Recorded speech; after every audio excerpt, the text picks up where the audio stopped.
intuitif parce que quand je fais un premier dessin, je n'ai aucune idée de ce que ça va donner ensuite. Et c'est que de l'interprétation de dessin.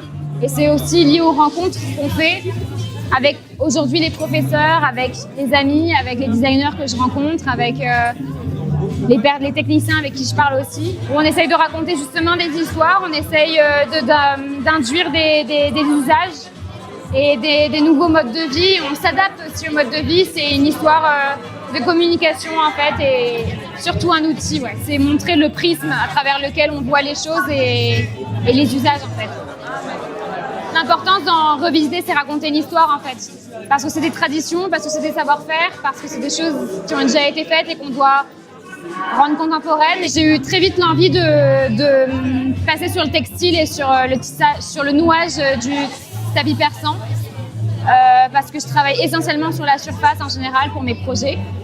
Et je savais que Sina était quand même très orientée vers le mobilier. Donc c'était un peu un challenge pour moi de lui donner une troisième dimension à cette surface-là qui est le tapis. Et du coup, oui, une espèce de structure un peu squelettique où un tapis vient prendre vie par rapport aux traditions persanes et aux populations nomades qui utilisaient les tapis comme des murs en fait. Aujourd'hui, je pense qu'on a plus ou moins, entre guillemets, tout inventé. Je pense qu'aujourd'hui, ce qui fait rêver les gens, c'est la technologie déjà. Et après, dans un autre registre, on leur raconte des histoires différentes de ce qu'on leur a raconté, c'est-à-dire dans une société où on va très très vite, on va les amener à la lenteur, à la contemplation, à tout ça.